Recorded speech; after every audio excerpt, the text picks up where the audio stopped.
Hello everybody, welcome back to Really Everyone is Able. So this is Ryan Ford again. Some of y'all might have saw me on Tuesday for Metroid Zero Mission 100%. So this time I'm going to be running Legend of Zelda Link's Awakening DX 100%, no wrong work, no out of bounds. And if y'all are ready for the timer, I will count down from 5.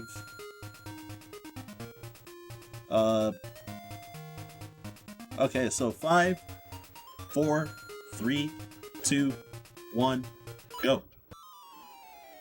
Alright, so as I said, 100%, no wrong work, no out of bounds. So, you need to collect every permanent item in the inventory, and also,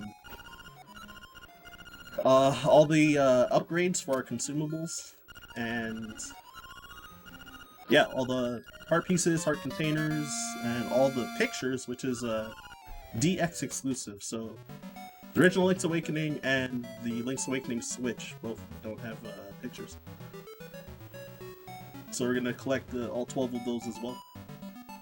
So no wrong work, no out of bounds. Tails. So normally Link can actually clip about up to 3 pixels inside of walls. So if you are further than 3 pixels inside of a wall, then that counts as out of bounds. Also, if you access any tiles that are normally not accessible, then that's also out of bounds. And transitioning on tiles that you normally can't stand on, like solid tiles, then that's out of bounds as well. So we won't be doing any of that. And these restrictions are in place because if you've ever seen 100% no restrictions, that category is like half the length of this. Less than half the length even. So what I'm doing here is I got the sword early, and now I'm doing rupee duplication. So killing these enemies on the beach, they have a 50% chance to drop a rupee. And if it touches Link's body and his shield on the same frame, he'll collect the same rupee twice.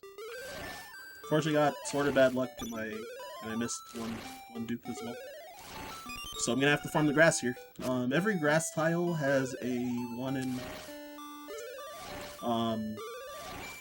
16 chance to drop a rupee. So I'm gonna be probably mowing the lawn for a while. There you go. So it's the backup strat if you don't get enough rupees from the beach. So I stole the shovel there, and then I came back and took it back. This also changes your file name to Thief, though that's not really important. We just need to access the shop. So now I'm going to do another exploit here.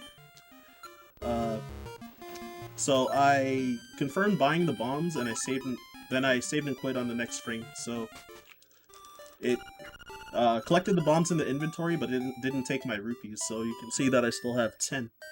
And then I stole the bow, since I'm not going to be going back to the shop, hopefully. Whoops. So now I'm going to actually spend the rupees on the trendy game here to collect this magic powder. I actually forgot about the flashing lights warning. I was like talking too much, my bad. Normally I try to do it for marathons, but I also usually don't really solo commentate, so I was just rambling too much. That was my mistake, but I'll try to catch the future ones though. So there will be a few more. And yeah, so yeah, we need to collect these seashells. If you saw when I was farming the grass, I got 1. So I need 20 of these seashells to get to upgrade the sword to level 2 sword. I missed this. Okay, so there I try to do something called a bomb trigger, which there's a mandatory one coming up that I'm going to have to do. Fortunately, it's a lot more lenient. This bomb trigger would have skipped the owl landing and flying away animation. Saves only like 2 seconds, so it's not bad. Not bad if you miss. So you try and bomb trigger here. You got it. So I turned Terran back to normal. The game doesn't like when you have 2 bombs on the screen at the same time. So, yeah, the game kind of freaks out, and it, if you manage to get 2 bombs on the screen at the same time. So I did it, like, right on the screen transition, and I dropped the bomb on the frame that I was transitioning. About to transition. And, the game plays any cutscenes, or skips cutscenes, triggers events and skips cutscenes. So it turn Terran back to normal, because normally you're supposed to use the powder on him, which I do have the powder, but it also comes with a kind of long cutscene, so you also skip that cutscene, so it saves a lot of time. So there I open the menu to skip the text for, the text usually comes up when you enter a dungeon. It'll say like, Level 1, Tail Cave. So you can skip that text, and if you need to do a menu, then it's like a good time to do a menu. So when I open that chest, whenever I open chests, I'm going to be opening my save and quit menu to skip the text of like whatever item that I'm getting. Most of the time I'm going to do it. And yeah, it just like saves a little bit of time skipping the text for most chest contents. Alright, and push the block. We try and bump that guy into the pit, because arrow routing is kind of tight in this category, so I'm gonna try really hard not to waste arrows. Alright, thanks, Frosty. So, whoa, I fat fingered. That's really bad. I fat fingered the pause button somehow, so that just ruined the chest skip. I didn't get back boosted though, so that was quite nice. But I am at risk of dying because my health is so low now. Alright, skip that. Did not mean to fall into that pit, but it's fine. Just on my way back here, I'm gonna I gotta try not to take a hit. It shouldn't lose too much time if I die though.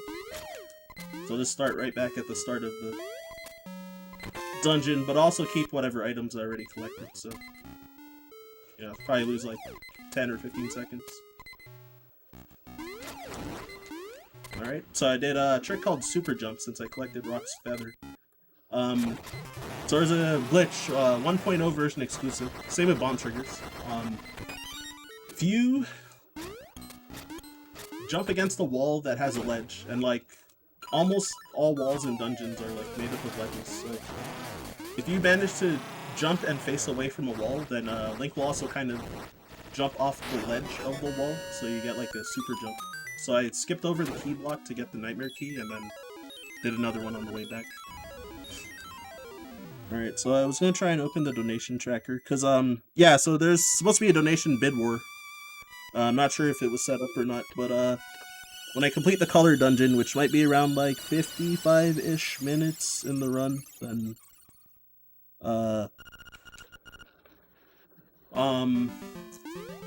yeah, I'm gonna need to know what the bid war result was.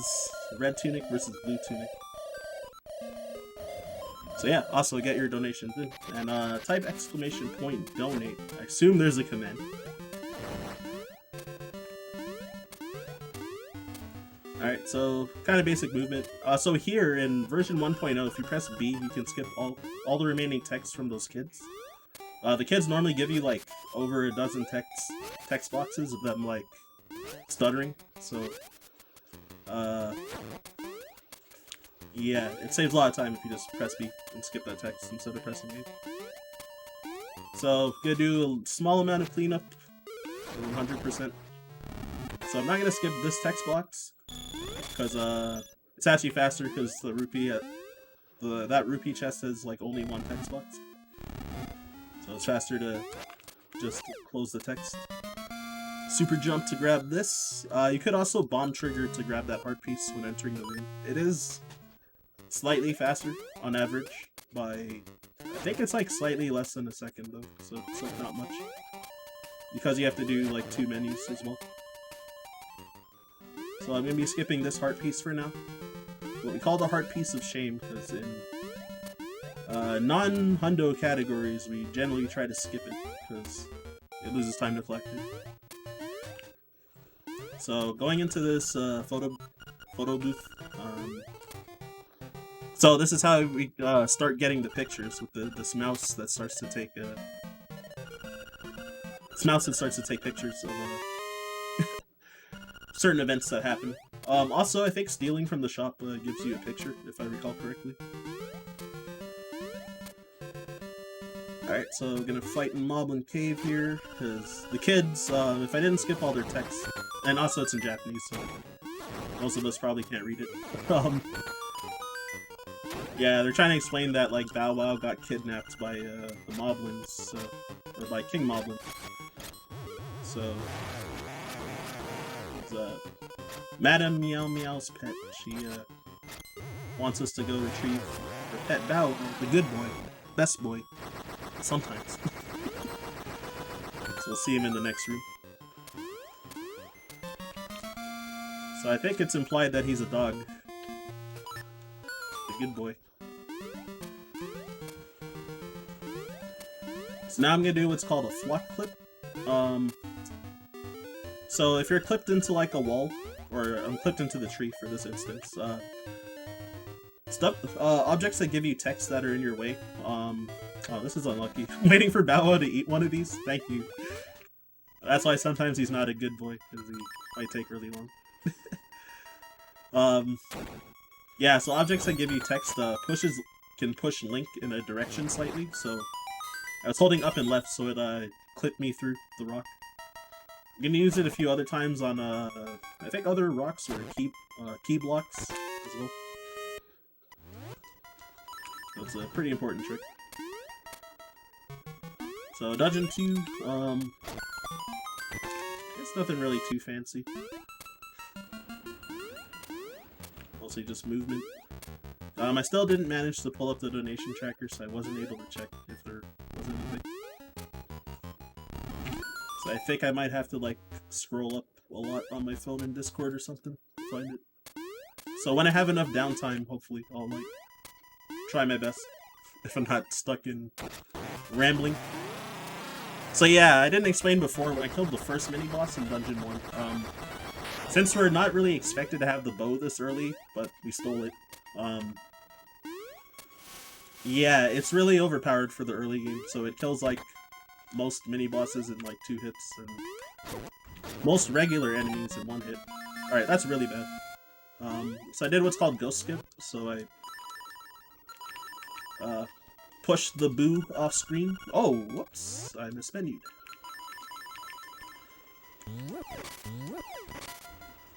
So, lifting up these pots because I got the power bracelet just now.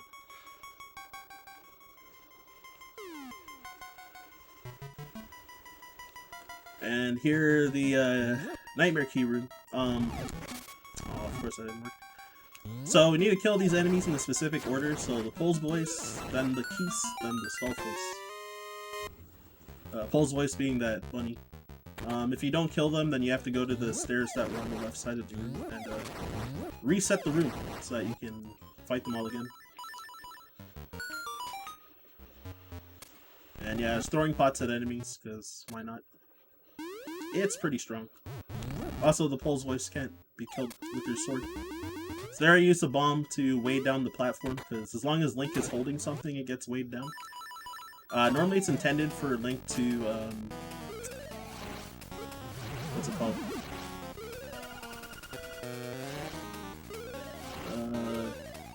Yeah, normally it's intended for Link to,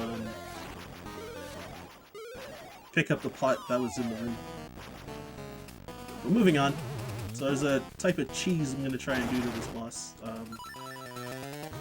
So I clipped into the wall and threw the pot to the left, so it instantly broke the pot.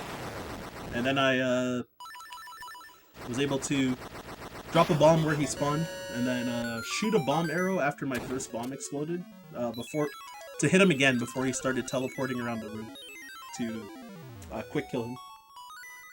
So it turns like one of the longest boss fights into a fairly short fight. You don't have to go through 3 cycles of him throwing the fireballs and throwing the pot against the wall because of the clip exploit, and then being able to combo him to death before he starts teleporting around the room.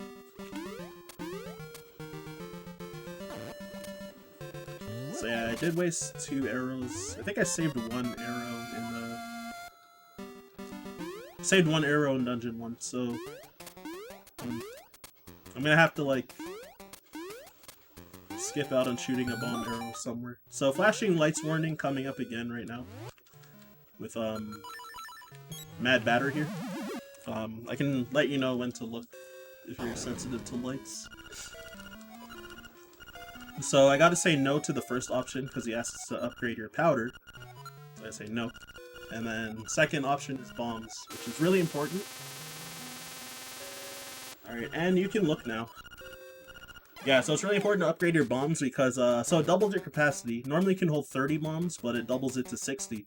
But it also refills all your bombs, and I was like fairly close to 0 beforehand, so it's really big.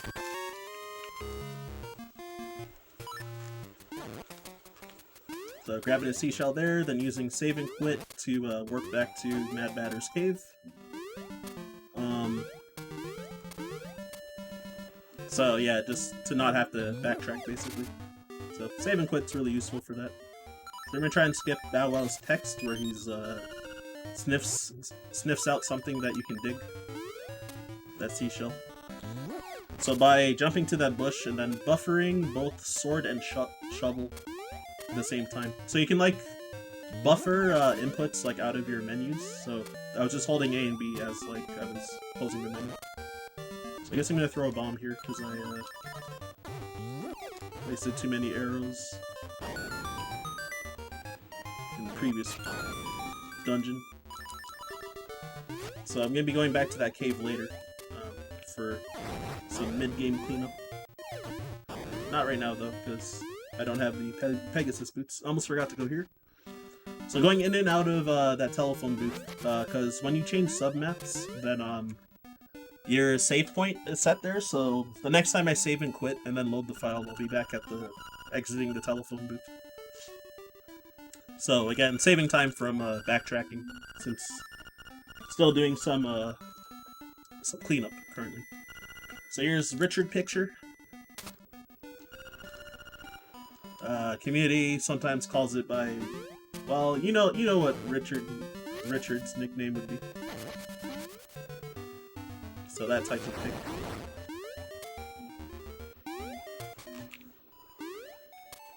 Alright, and yeah, so here I give since I have exactly 5 seashells, you get a bonus seashell. And I skip the text by save and quitting. So that's where you get the level 2 sword once you have 20 seashells. How fast that bar moves is actually RNG as well. But anyways, you'll be doing something called Villa Skip. So I'm going to keep pause buffering. So I'm going to be doing a pit buffer. Yeah, so if you just heard Link fall into the pit when I paused, I canceled his falling into the pit. And Link falling into the pit and being cancelled pushes him down a few pixels, so there's actually like a standable tile, normally standable tile down there. Whoops. So you can enter the villa and you get zipped down because all those bushes are in the way, so it tries to play when you enter the villa, then you get put to whatever is the first tile that you can stand on. So you get zipped into the villa. It's not out of bounds because you can normally transition on that tile. And that skips the entirety of Candlelit Castle, which actually I like the music of that place, so it's kind of a shame that only Glitchless ever sees Candlelit Castle. And Glitchless kind of isn't an official category yet. So now I'm going to be doing Jesus Jump. So similar to the pit buffer, you can also do it on water. And you can transition screens because Link stands on the water for a frame if you buffer with a menu. Oh, I got this right perfect, nice. After I screwed up the first time. So yeah, you lose about 2 seconds for every additional pause you do, so you want to try and get a frame perfect jump onto the water. For falling into pits though, it's like, for the most part it's like random. For most part it's random, like when you'll fall into the pit. Like, it's kind of like frame rule based, I think. So unfortunately there's not a consistent way, so that's why I took like I forget, 6 or 7 pauses to get the pit buffer for Villa Skip. So sometimes you can get like a frame perfect pause if you're lucky, but it's like basically RNG. But you can sometimes be unlucky and get like 14 plus. So here I'm killing enemies. Well, this is to grab a key, but I was killing other enemies on the way because I'm gonna be grabbing Piece of Power. So should be grabbing it in this room. I hope an acorn's not in my way. Alright, cool. So Piece of Power doubles Link's damage, and it increases his movement speed by... oh, crap, I think it's 25%. So there I also did Dodongo Skip, which happened way too fast. I couldn't like even explain it. I'm gonna be doing it one more time though. So I'm gonna be trying a trick which I should have practiced before the run, called French Press. Alright, cool.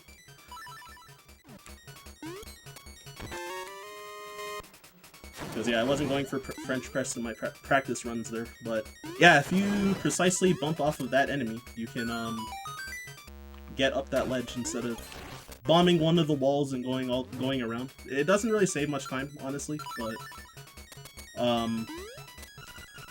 maybe like 3 seconds or so. But it also does save a bomb, which shouldn't be an issue in this category because you have like plenty of bombs because of the bomb upgrade. You can't like waste too many or you'll run out near the end. Should still have plenty. And there are like backups to grab extra bombs if you need. So quick kill this boss. Pretty much avoiding getting stunned by like bonking into the wall. And because of the Piece of Power extra damage, was able to kill him faster too. So third dungeon done.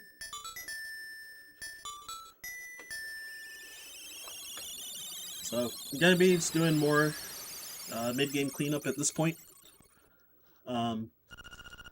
Grabbing a bunch of seashells and like a few other items. First gotta talk to the owl a little more. You know how it is. In Zelda games, some Zelda games.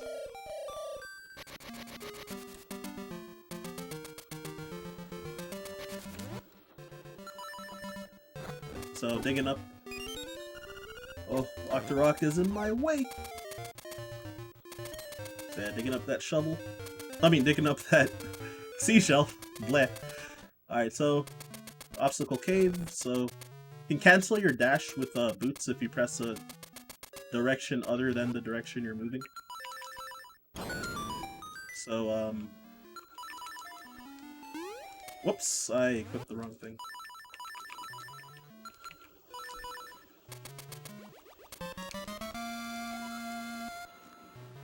Save and quit here.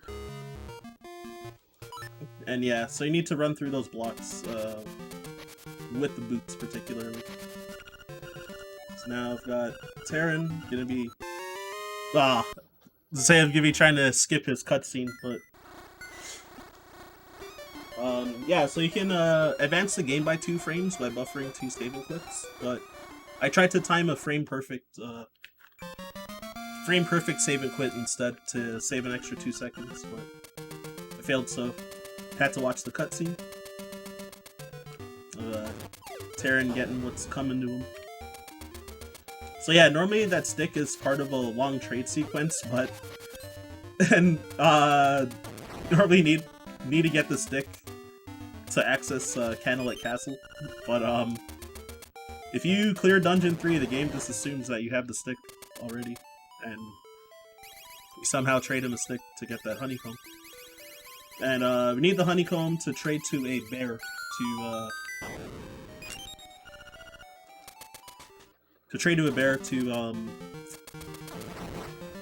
what's it called? We need to get a pineapple from the bear when we trade, because that spawns a Marin on the beach. Somewhere near where I got the sword at the beginning. And with that, we can do a lot of the mid-game cleanup, because we need some pictures with Marin. So that's why we have to do a bit of the trade sequence.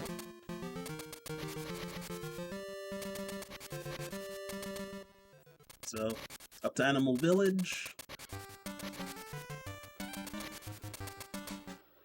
Here's the bear.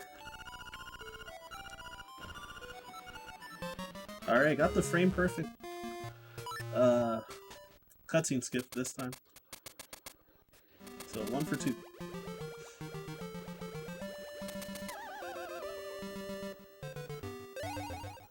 Though that one saves less time than the Beast cutscene by a little bit. Alright, so moving over, gonna be going to... Where am I going? Oh yeah, so the Dream Shrine. So normally you're supposed to run around this place and like get to the other side to get to this chest with the ocarina and using boots, but you can do a naked super jump to skip the whole thing. And there it is. And yeah, those mimic enemies, they do a lot of damage if you get hit. I think they do like 3 hearts if you take a hit, so they're actually pretty dangerous, but thanks to that naked super jump, you can just skip the whole thing. It's now a fishing minigame. Fortunately, not RNG, like a lot of fishing games and Zelda games. So I'm gonna let this first fish get away because we want to catch the fish that's on the bottom right, the big one. And so that big boy gives us a heart piece and 20 rupees. It's really hard to get him without making the other guy run away first, the small one. So most people will let the first one just get away instead of trying to get around it and then losing time once it like catches your line, probably. So now I've given the good boy Bow Wow back. In most other categories we don't give him back, but we need this picture, so that's why we give him back. Which is fortunate, because he actually does get in the way sometimes. It's kind of a gift and a curse. He does some helpful things, but he also like can be in the way.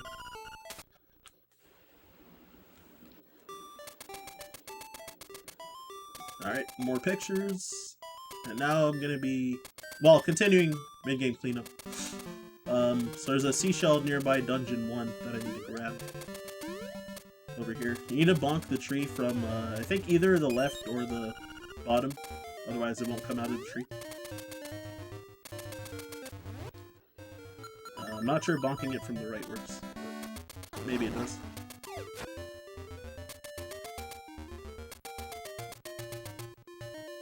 Continuing over to the beach for my hot date with Marin. Oh, whoops.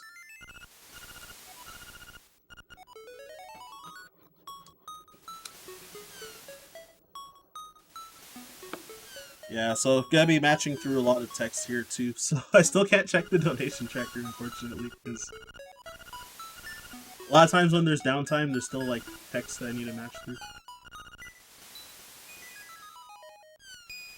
I've been trying. But yeah, the bid war will close somewhat soonish. After I beat the mini-boss, probably.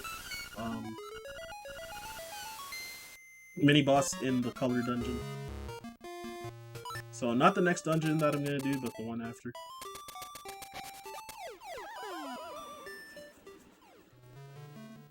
Alright, so you gotta make sure not to move when you fall in the well, so that Marin will fall on you, so you can get this picture. Otherwise you'll miss it. And plus, needing to grab this heart piece.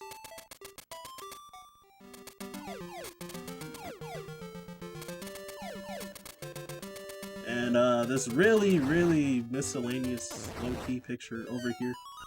A cliff, Link's stoic face. It kind of looks like a chameleon to me or something. But yeah, so this is why we need Marin for some of these pictures.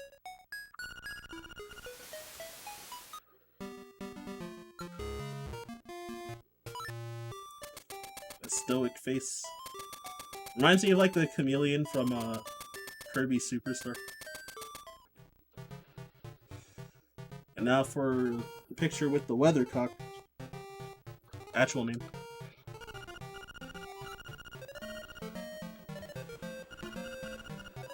So Marin's dad getting in the way of his date. I think he's mad that he got chased by bees, so he's trying to interrupt Link's date.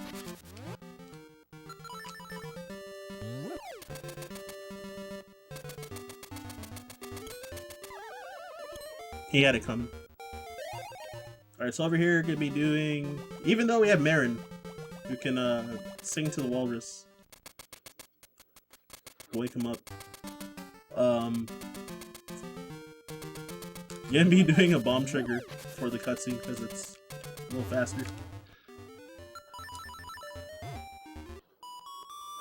And fortunately in this category there's no risk of soft locking either. Because in other categories when you do this bomb trigger to skip the walrus, to do a completely different strat, otherwise you'll soft lock because Marin is not here. And if you stay on the screen, the game tries to play the cutscene waiting for Marin, but Marin's not there, so then you just get stuck standing there forever. So you have to like leave the screen on a specific frame to skip the cutscene in other categories. But we don't need to do that in this category, so very helpful. Here I'm gonna buffer the bomb trigger to grab that heart piece up there.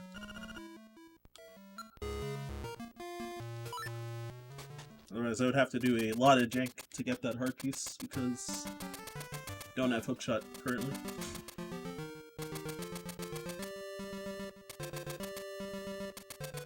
And it would be really slow to backtrack after getting hookshot, so... Anyways. I'm gonna sacrifice 2 arrows to the pit. Don't ask me what's in that pit. I don't think there is anything in that pit. Just a key. Ah, I'm teasing. So there's a mini boss, Lamola, who is a pain in the butt in A Link to the Past, but yeah, we make quick work of him in this game. Even before his text appears, you can like kill him in most categories.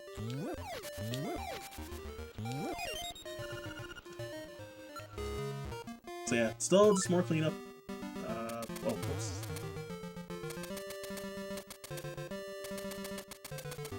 Self-proclaimed I am the bonk god, because I unintentionally bonk all the time. With boots. So yeah, a neat mechanic with the boots in this game, compared to other Zeldas, is that you can start, when you're charging your boots, you're still able to move, so you can like do it to cut corners like while charging, which is kind of nice. So it's a fairly long cutscene here, so I'm going to be trying to get the donation tracker if I can find it.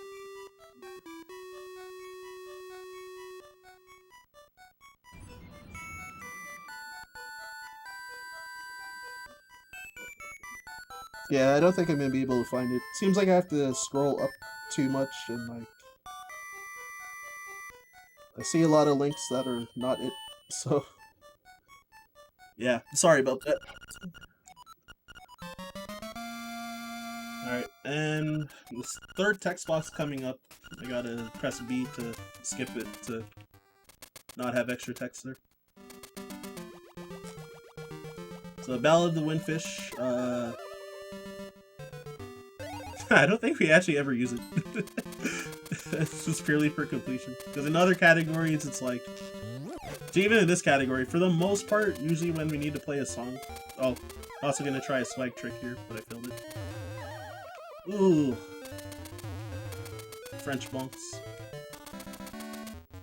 Third try is first try. Let's say that. But yeah, so songs, pretty much bomb trigger most songs that we need to trigger a cutscene or something.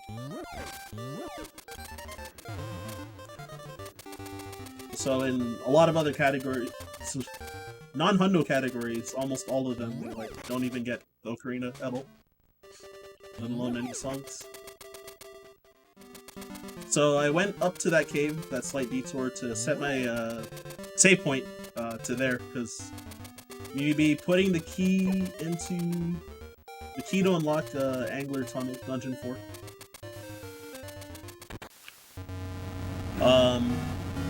And instead of backtracking all that way, save and quitting, basically.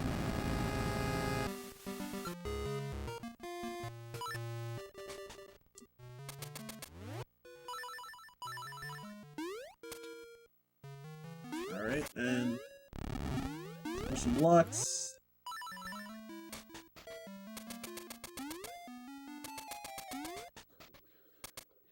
So we'll be doing something called obstacle skip right here. To jump around that obstacle. The most important trick, as the community says.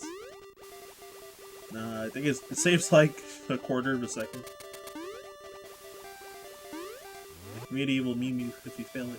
So I've got a Jesus jump here to go up these stairs.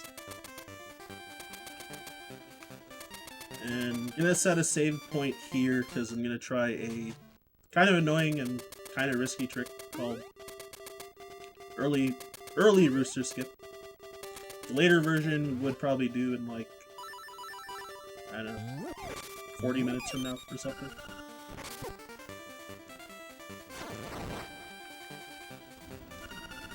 But in theory, early rooster skip does save time, but unfortunately, since it's pretty frame rule dependent, you're on average like probably not gonna save time usually. But it's nice to get rooster skip out of the way early, regardless, because it can be a non-trivial trick. Alright, it begins.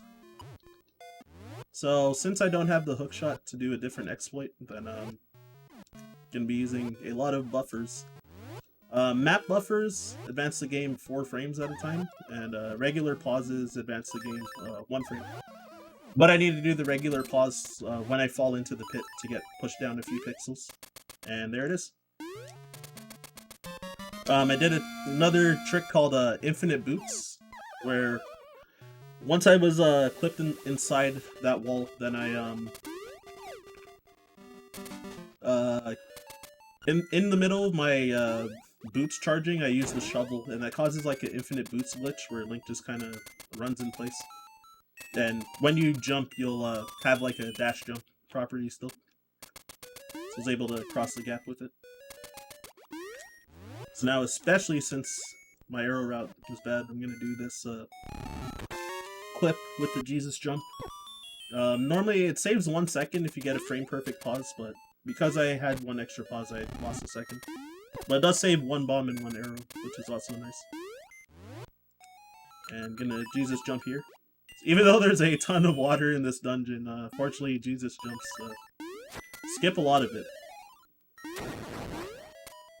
Because I don't have the flipper yet, which I'm about to get right now. So yeah, that puzzle's RNG. It can be different like almost every time. So there is a flipper. Now there's 2 different strats to do this nightmare key. Early nightmare key. I'm gonna be doing the scrubbier strat because I mess up the harder strat a lot on console. Or on Game Boy player compared to on Game Boy Advance SP, so I usually don't go for it in runs. So yeah, doing a super jump and planking off of the P-hat was able to put me up that ledge. And I did like an unintended jump to get to the boss door. And cheese that boss with a spin slash and 2 bomb arrows downwards. Make quick work of the anglerfish.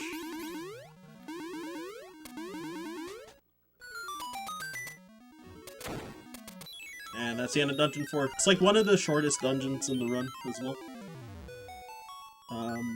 Not sure if this or Dungeon 7 is shorter, but one of the 2.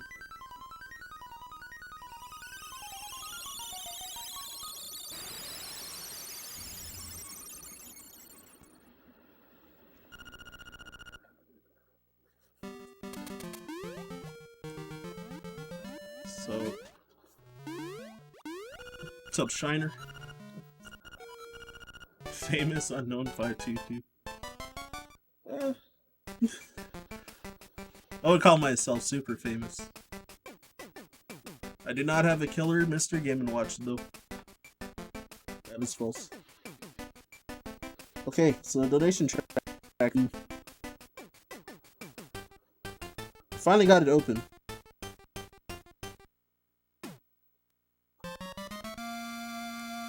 Alright, gonna try and save and quit. I don't think there was any donations for this. I could be wrong if any of the hosts want to correct me.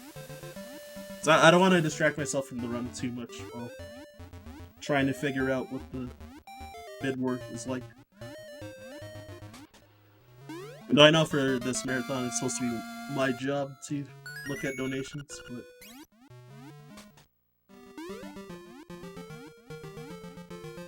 Anyways, that low-key heart piece over there, I forgot to mention, when I did the fishing game and got that heart piece, that also made a new heart container, which skipped that little extra text that you made a new heart. Just from in the fishing game. So it's like a convenient, like, small time save from the heart piece routing. So now I've got this ghost fella. After you beat Dungeon 4, and if you don't have the level 2 bracelet, then he appears. So in most categories, we do Dungeon 6 first to skip this ghost, because he won't allow you to enter other dungeons now. But in 100%, we need him for one picture, particularly.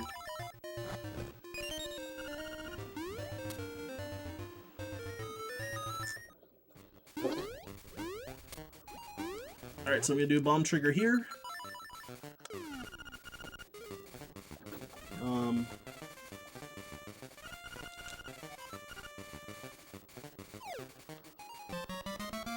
Yeah, so this bomb trigger skipped most of the trade sequence. So I got the mermaid's bra in the Japanese version. They made it a necklace, I think in the English and European versions.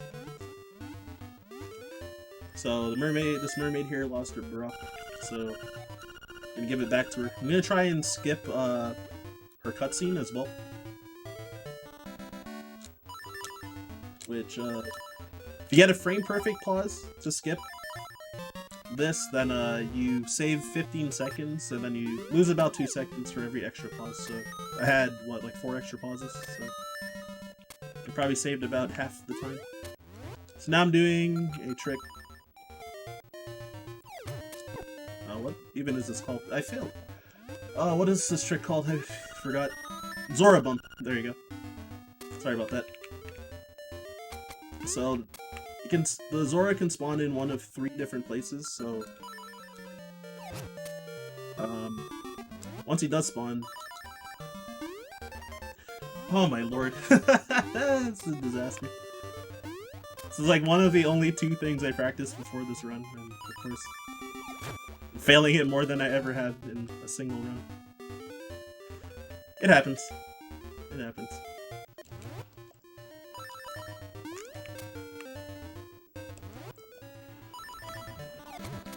Alright, there you go. Oh, I think that was pixel perfect too.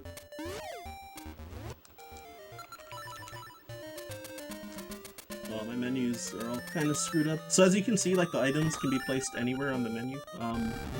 Most of the really good runners have a menu route tailored to them that they've made.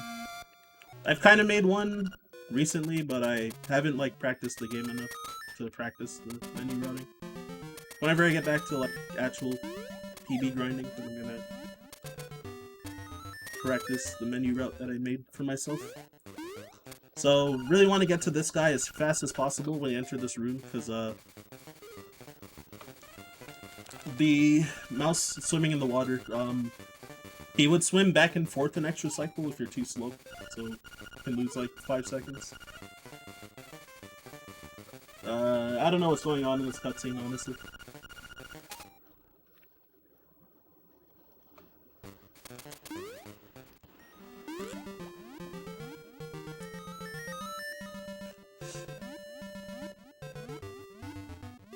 So yeah, also, that cutscene, if you open your menu, like if you pause while you're in there, then for some reason you won't have the picture anymore, so you would have to go back and get that picture again. So you can invalidate your run if you pause in there at all. Random glitch.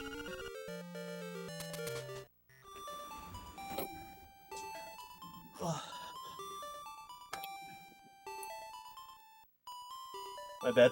Oh, I'm pressing buttons. Yeah, so on the Game Boy player, if you press... Well, for me, if I press the L button, it makes it widescreen, so I was wearing a hoodie because I was really cold because my family's blasting the air conditioning earlier, so okay, what am I doing here? Well, gotta live with this.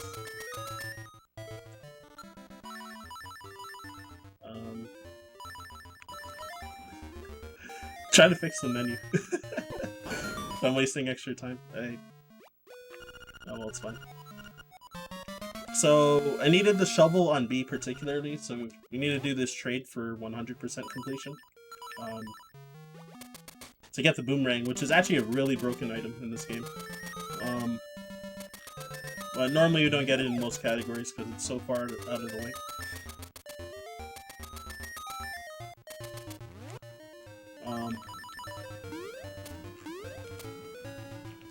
Yeah, what to say about it. So yeah, you can cut like a lot of grass tiles with it. It kills most enemies in one hit if it doesn't just stun them. Then it kills some in 2 hits, like Armos.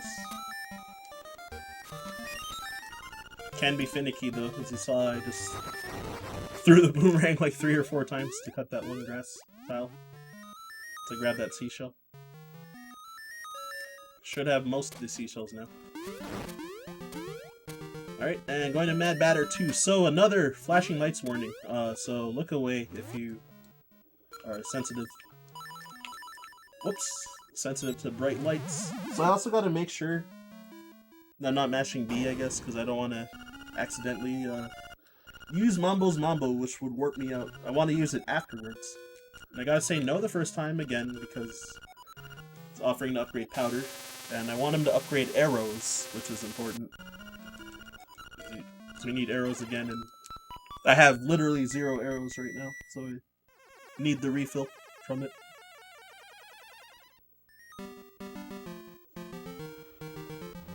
Alright, and here we are.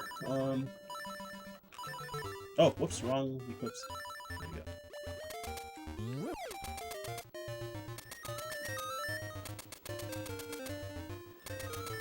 Yeah, the ghost noise. I feel like I drowned it out like most of this time actually until you pointed it out. So let's say it gets annoying, but I was like, wow, I think I've just been running this game enough that I drown it out now at this point. So I'll bring the ghost back to his grave, and then the owl comes and chats you up. Yeah, I forgot that magic lens that I got from when I did the Zora bump trick to skip the end of the trade sequence with it. And, so yeah, skip the end of the trade sequence, and, well, yeah, I forgot to say that you can look. Look now. That's when I issued the flashing lights warning. My mistake. Oh, I have the wrong thing on. I still have the wrong thing on. Okay. I have my menu kind of in some sort of order. I might get knocked into the pit. Never mind. I thought the keys was gonna own me. So yeah, unfortunately these ghosts also usually drop fairies. The ones that come out of the graves. So you can get heals with the Boomerang. So I gotta tell this guy what color he is. So second option is blue, and first option is red. So also that Bid War cut off. I will cut it off after I kill the giant buzz blob coming up. So the mini boss of this dungeon. Again, I don't have the donation tracker though, unfortunately, so I actually have no idea if there's any donations at all, or which one's ahead in that case. So apologies again. I pulled up the tracker finally, but I can't find any info on it. and then I ran out of time after all the cutscenes. And I won't have any more downtime, so I can't check at all at this point.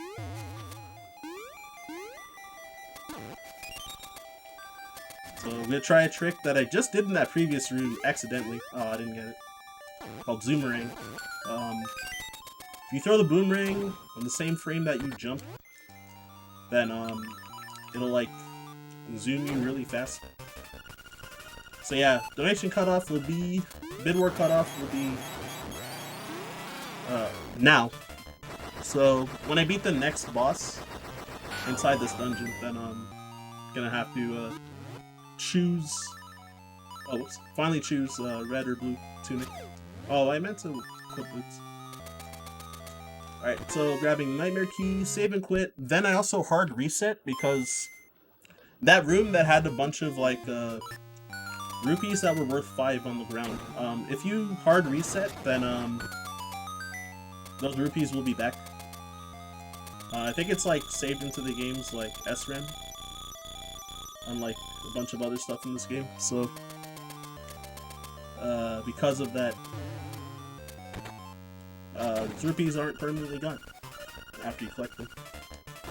And we need 300 rupees to get the Frog Song of Soul, so it's convenient to do 2 visits there while being this dungeon to get up to 300 rupees.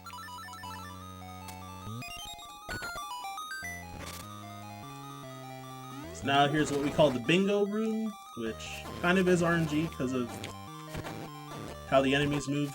First off, oh my gosh, that was my fault.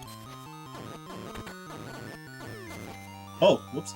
So there's 2 different strats. You can use like sword strats, or you could use boomerang strats. I think boomerang is generally faster if you do it correctly, by a little bit. So fairly easy puzzle if you know what to do. Right there. And here's the boss. So do you gotta know if any donations were in for red or blue tunic? Because I gotta make the choice right about now.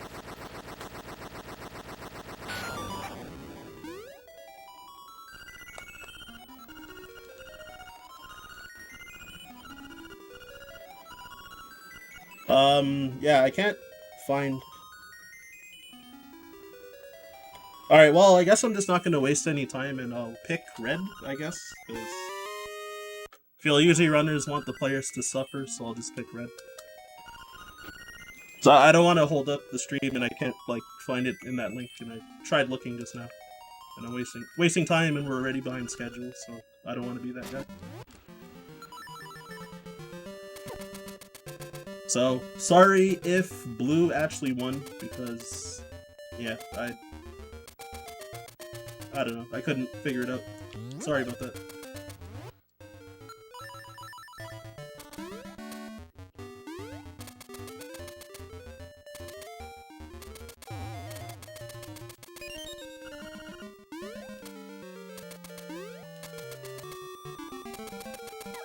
Oh, whoops. Just walked into the hole. So, Signpost Maze. So I gotta really make sure not to double read any of these signs by accident.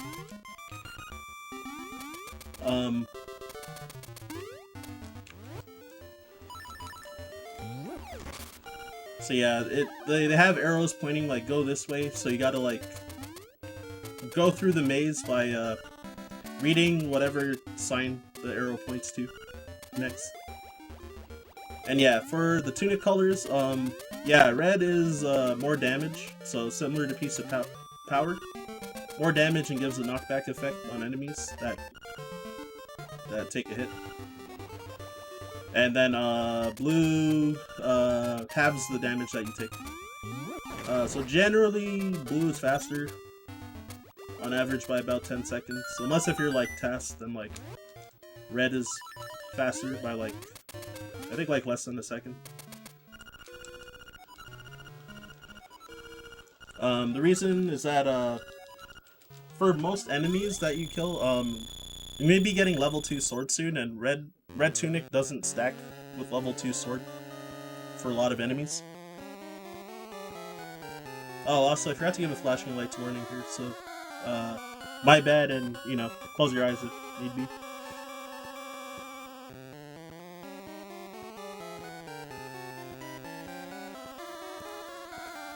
And yeah, so particularly the Dungeon 5 boss is because everything that survives hits from when you have Red Tunic, because of that knockback effect. They also have extra invincibility frames, so the 5th boss, it's gonna almost certainly take more than 2 cycles to kill him. Oh, I forgot that also Red Tunic does make you lift objects like pots and rocks faster. When you have level 1 bracelet, but when you have level 2 bracelet, then it doesn't make a difference. Which I'm gonna be getting that soon once I get to Dungeon 6. Hopefully I don't die, because I'm getting owned by these enemies as well. And also I don't have the double defense from Blue Tunic, so I guess there's slight danger of death.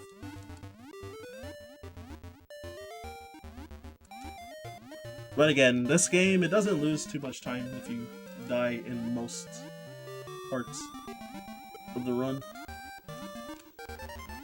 Might be like a minute at worst, sometimes it's just like 15 seconds-ish. So yeah, this way out of the way heart piece that I have to swim all the way for. In the moat. It's like so low-key, like I don't know how you're normally supposed to find that casually, because you have to kind of swim into a miscellaneous place too. It's like really random.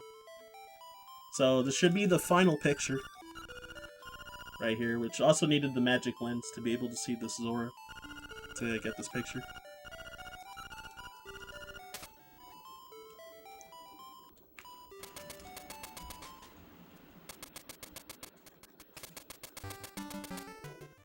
So now we're gonna make a way to...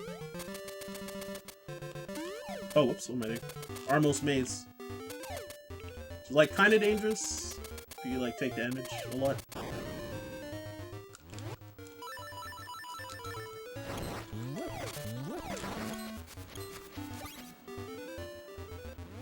Alright, what am I doing here? Oh, right.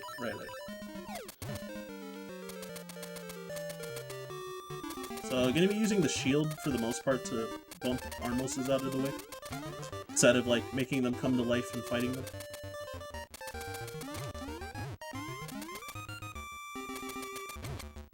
And I'm gonna grab the final seashell.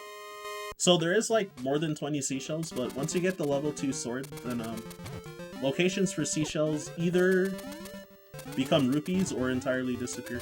So we only need to get 20 for the 100% requirement.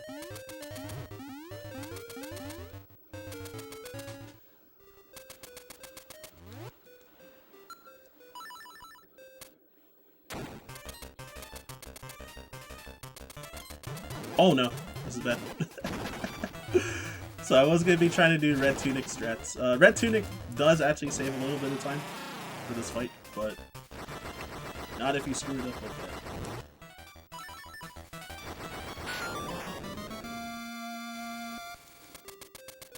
Oof, and I'm gonna have exactly 2 hearts, so that's actually not good either when I get out of here.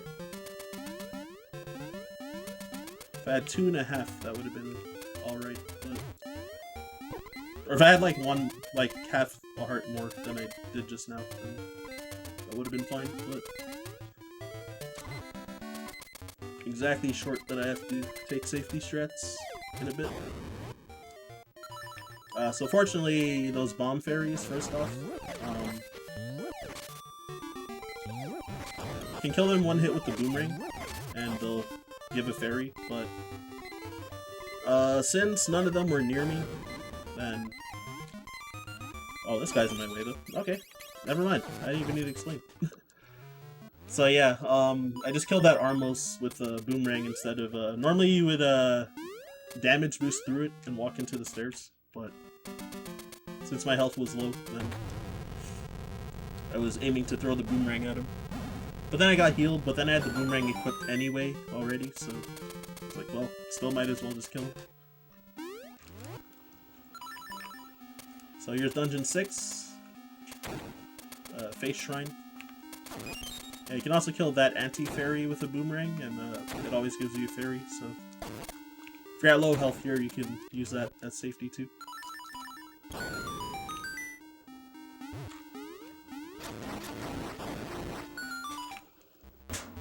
Alright, navigating through the room. So here I'm just holding up and left pretty much through the entirety of this room. Those big balls, like those big orbs, they are RNG how they move, so I got really lucky that I didn't get hit at all. Sometimes you can get hit like 3 times if you're just holding up and left the whole time, depending on their movement pattern, so pretty much random luck. Tried to bomb trigger to make these tiles start faster. And just skip the door closing, but... Or, sorry, to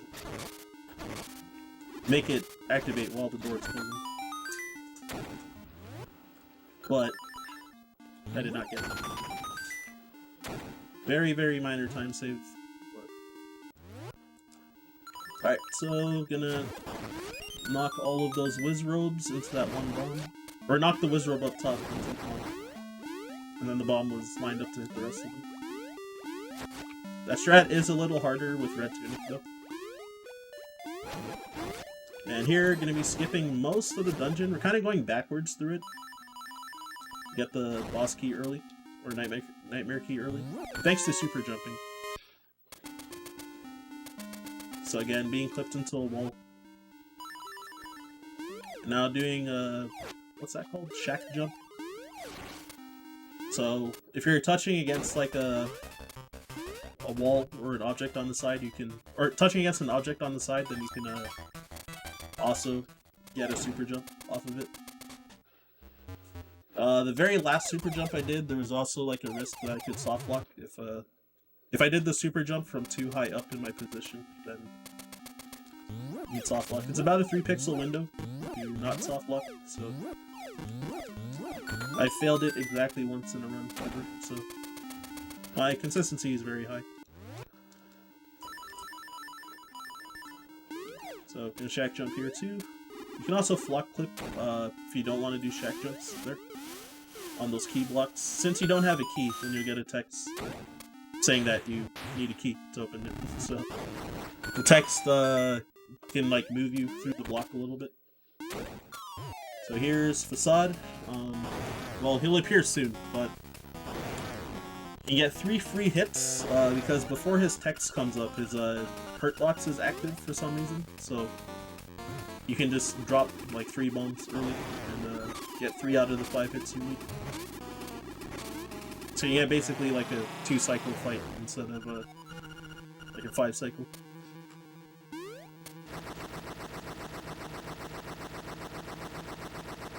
Oh, he also has like the longest like exploding animation out of any boss for no reason.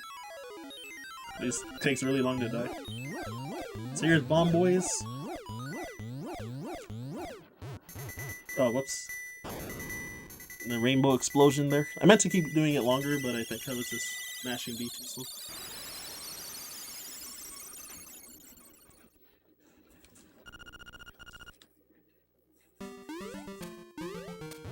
Alright, bomb trigger here to skip the owl landing again.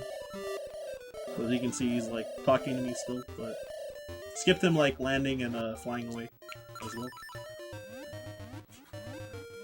Fortunately, since I have Feather now, you can kind of line yourself up against the transition by jumping to it and not actually transitioning. And then you can just try to press like your bomb button and the direction you're going to transition at the same time. Make it a little easier. Also, flashing lights warning, I forgot. Look away. I don't know if this one's actually really that bad. But who am I to decide that, right? Alright, you can look again. So yeah, the epic cutscene to get a level 2 sword. And yeah, I think I got decent luck on the RNG of that bar moving up by PB. Like, I think I lost like 5 seconds compared to world record. Because the cutscene was just like really slow, and the bar stopped for like 2 seconds. But yeah, there's a lot of RNG in cutscenes, like the cutscene where I got the picture with Bow Wow, that's also RNG too. Like, Has about a variance of 2 seconds. Alright, and so... What dungeon am I in? Dungeon 5! Oh. This, well, I won't say the name on stream, what the community calls this room. The jerk room. Yeah, the Helmasaur, because of his movement, is random. We want him to move generally to the left, or to the right, sorry. Left in this category is fine if you're at full health. Anyways, I'm gonna be trying a trick called early hookshot. So you'll be spawning this key. Had to also make sure that any items that dropped from enemies were cleared off, like hearts. And then stand in a specific pixel, buffer. Oh, what? Okay, yeah, buffer, feather, and boomerang, and pull the boomerang as I'm transitioning, or pull the key with the boomerang as I'm transitioning. And if Link collects it, then you will get the hookshot, because normally you're intended to get the hookshot in the next room over there. So the item that you collect, because you collected in this room, it's the hookshot. Unfortunately, even though it's a pixel perfect setup, there's a really good visual cue, but it also is frame rule dependent, so it's still just a 50-50 chance whether it'll work or not. So it can be a run killer, because it does lose about like 12 to 15 seconds per fail. And as you saw, I got it, what, like 3rd try, or was that 4th try? So I lost like a ton of time. And yeah, unfortunately, it's just like a literal 50-50 whether it'll work or not.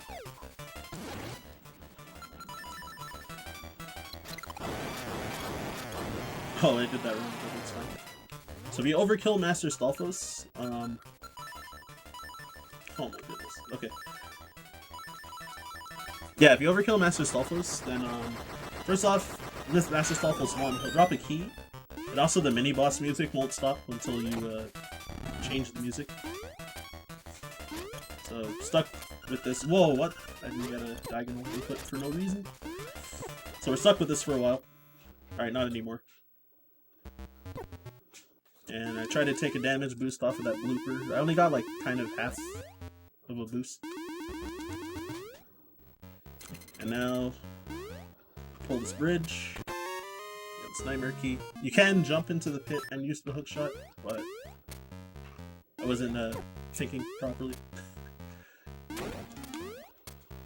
Alright, so now we're about to wrap up. So we get to skip, because of early hookshot, you get to skip fighting Master Stalfos 3 more times. So it saves a lot of time. I think it saves like a minute and a half, like, over not doing it. Something like that. So I think if you get like 7th try early hookshot, then you're losing time. I could be wrong.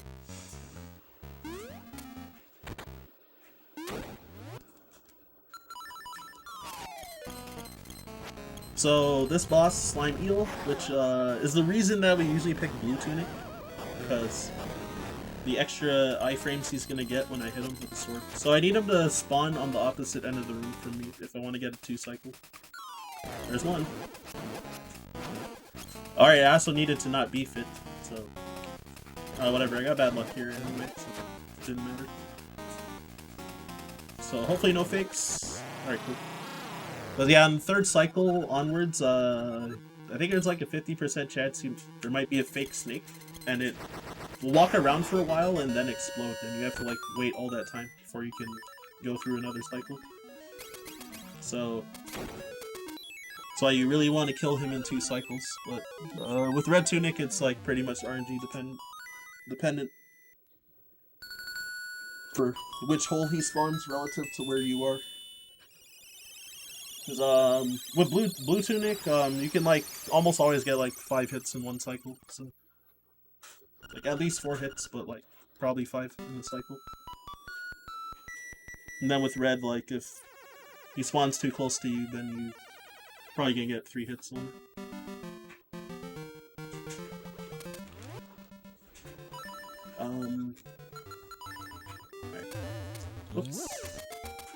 Now making our way to Dungeon 7.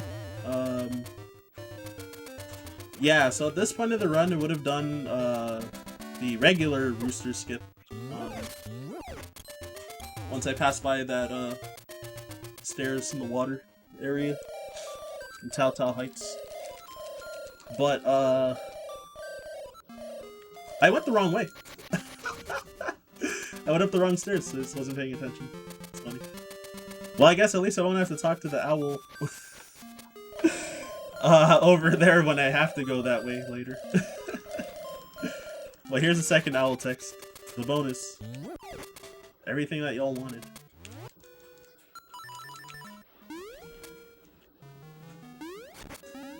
Alright, and so there's gonna be a heart piece over here.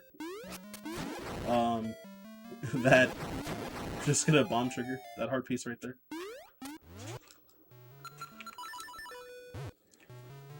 Oh, whoops. What happened there? Oh, the bomb is still there on that side of the screen. So wait, what is happening to me? Alright, well. I'm confused, but there's probably some explanation that someone in the community knows. Alright, obstacle skip part 2. I definitely wasted time going for it because my position was wrong. It's fine though. Anyways, I also had like plenty of extra bombs, so that shouldn't be too bad. That mistake. It's a new mistake.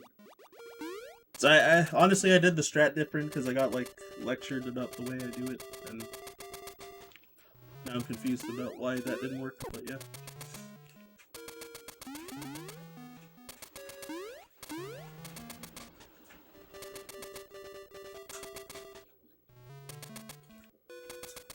Okay, anyways, making the climb up to Dungeon 7.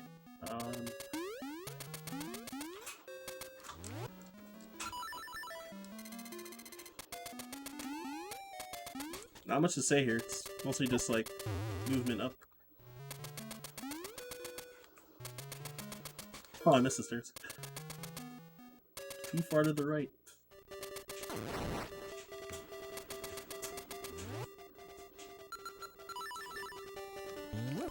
Alright, unlocking this.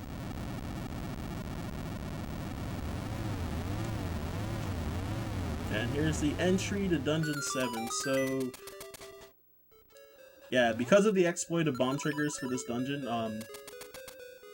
yeah, it turns like one of the longest dungeons into like shortest or maybe second shortest. So yeah, if you've ever played this game, you would probably know how frustrating the puzzle was with like the metal ball that you need to throw into the pillars to break them. Brings the 4th floor down to the 3rd floor. So I need to kill that Zol at the top to make the bomb triggers work. Alright. Oh, I actually got that. Oops. So yeah, bomb triggering to break these pillars, because it is a cutscene, fortunately. What? Wow.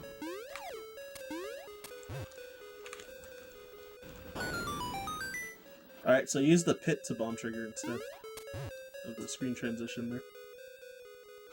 Since I had messed up. And there it is, so all 4 pillars down. And I'm gonna just super jump over this block, clip through it.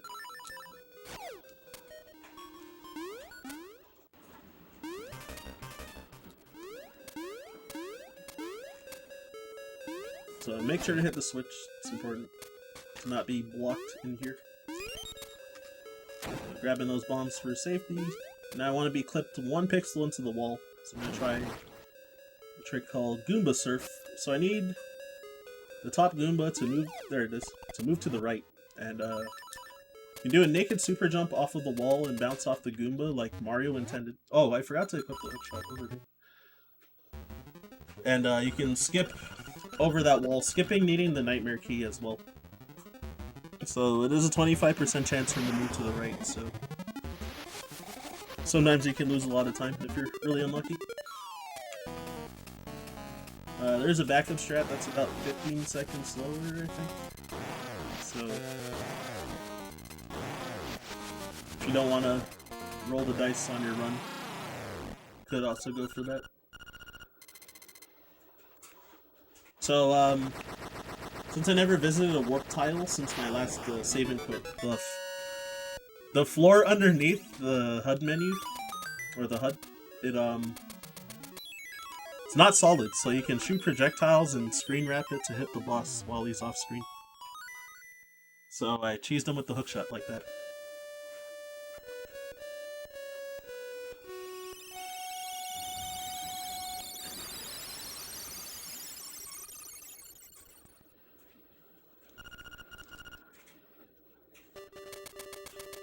So I'm gonna do a save and quit menu here. That allows me to move while in the air to not drop into that pit, because otherwise you would have to fall into that pit and then climb all the way back up Telltale Heights. So that exploit we can skip falling down to the bottom of the waterfall and have to go back up and go through like the cave where I was struggling to bomb trigger that heart piece and all that stuff. Like you would have to go that way. So Marin's here somehow. Oh no! And she wants us to help her, but what? Also what? Okay. I just wanted to show off this trick, but I guess I can fail it too. Whoops! Alright, there you go. So, it's a trick called Boomerang, which Boomerang on B and Feather on A. If you buffer them while you're in a dash, then you can the same as in the color dungeon, then yeah, you can fly at high speeds. So I skipped talking to her because it loses like 40 seconds in Japanese. Loses even more time in English because the text is way slower. Wow, I'm getting owned by those boulders. Alright, so flashing lights warning, probably the final one, so look away if you need.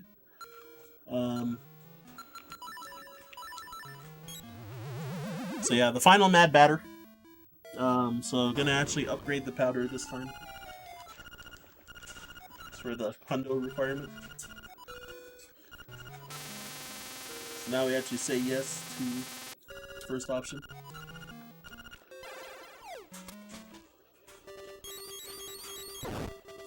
Oh, I still got hit, even though I hit him. Mini Troll Dorm. Oh, whoops.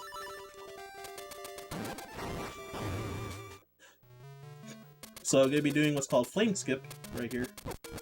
To clip into the wall so that you don't get knocked back when you take damage from the flame, and you can use your iframes to run through it. Instead of using level 2 shield, which is really slow. So we do have level 2 shield already in this category, but it's just slow, so still do Flame Skip even in this category. Other categories it's like pretty required because you never get level 2 shield. So bomb triggered to, instead of playing the Frog Song of Soul, to wake up that dragon to enter Turtle Rock. When his head is coming out, there's no hitbox, so you can just run through him and not fight him. So super jump to skip a ton of the dungeon, blow up this bombable wall. And now I'm going to be doing a bookshot clip. So earlier I failed to mention what bookshot was. So if you have hookshot on B, feather on A, then if you use both items on the same frame, then the hookshot pulls Link in faster. Oh, Leno, please. It's anti-earthy. It's got skills. And yeah, it pulls you faster, and you can also kind of clip through that key block as well. So, skips a ton of the dungeon. There's actually a way to skip fighting Leno there too, but that's out of bounds, so can't do it in this category.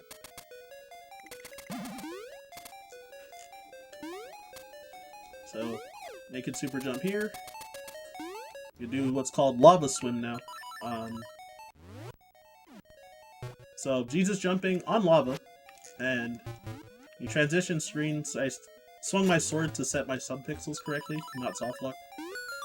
And when you transition screens on lava, if you have the flipper, then you can swim in the lava. It kind of basically it bypasses like the damage plane for the lava, so and then it's just treated as water underneath. So final heart piece and 2-hit kill on this guy. Now the community calls the Roomba room, so you gotta push this supposed rolling rock to fill in all the holes to make the Nightmare Key chest appear. A lot of people have different strats on how they fill out that room, but ultimately it saves time. The only way to save time is how close you end your movement, Link's movement to the chest as it spawns, or as you finish the puzzle. Alright, and whoops, Jesus jump off of this lava. So again, with getting pushed downwards when you buffer onto like water or a pit, it also clips Link into the wall, so he's able to super jump towards Lost North. Messed up though. Pothead, his spawn points are RNG. Oh, those hits didn't count. So there's a bunch of zones that he can be in that makes him like intangible, or like not take damage. Like he'll get hit and you'll see the animation, but he won't actually take damage. So I did a lot of extra hits. So not meant to be seen on TV. God, Wang boys. Yeah, just a little visual glitch when grabbing an instrument. Link sometimes just whips it up. Alright, almost done here. Going to the egg.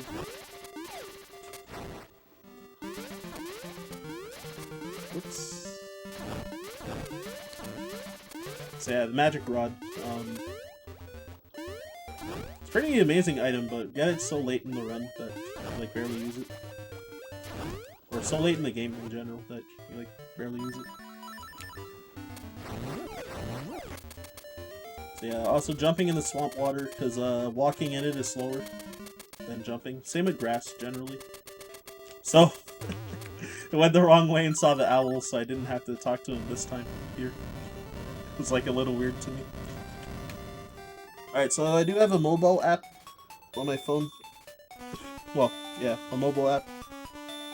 Which can be using for part of manipulating this boss fight to try and mitigate RNG. So, you'll see. When I begin the fight, I'm going to be doing a bomb trigger, which will skip... there's a lot of text. It takes about 12 seconds. So it saves 12 seconds skipping the text. Then the music... the music doesn't play, which rolls RNG. So that allows us to be able to quick kill the first phase. And then I'm going to be doing a RNG manipulation for... the Aghanim phase, so the second phase of the fight. Because if you know Aghanim from A Link to the Past, then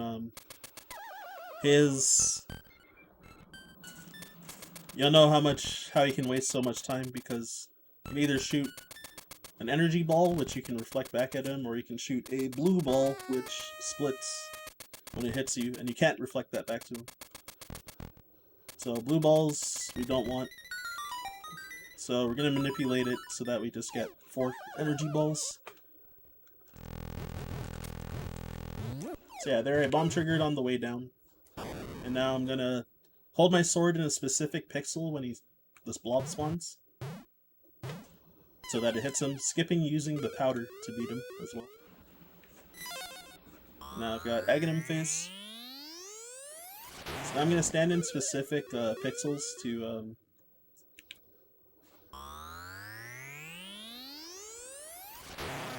yeah, stand in specific pixels to try and manipulate him into shooting energy balls only.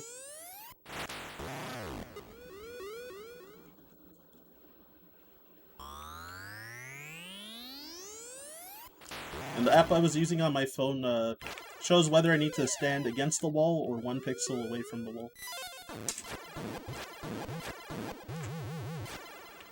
And there's Moldorm phase.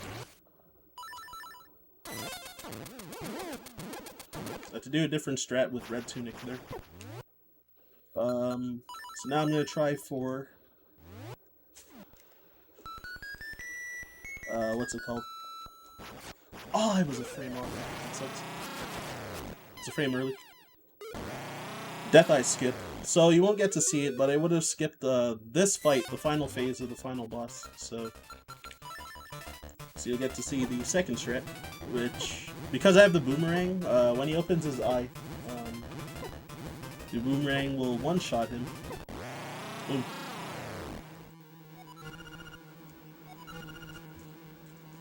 So yeah, what I try to do before... Oh, also time is coming up and the screen fades to white when I get to the top of the stairs, too. And... time. So yeah, when I played the song, it was supposed to freeze Ganon's bat in place. One of his bats in place, and when you get to the last phase of the fight, the boss the game kind of spawns a clone of Death Eye, the final phase, and since the bat has 0 HP, the game thinks that Death Eye died, and the fake one dies, and that spawns that causes the stairs to spawn and like the final text. But since I failed it, then I just killed him with the Boomerang. Thanks to the GG. So yeah, since we're behind schedule, definitely can move it along if you need. So was that actually a 126, or is the timer not stopped yet? I just opened the stream, but I got an ad, so I didn't see if the timer was still counting up or not.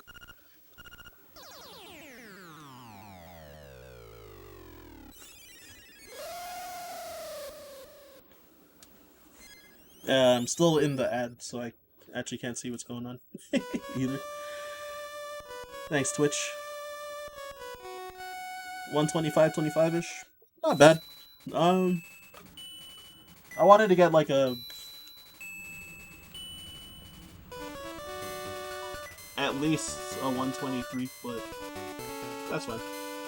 My PB for this category is 121.13. Compared to world record's 116.47, I think. Set by TGH. Which I'm sure at least some of you know who he is. Don't know where the others are, so it's not stopped. Uh-oh. Gotcha.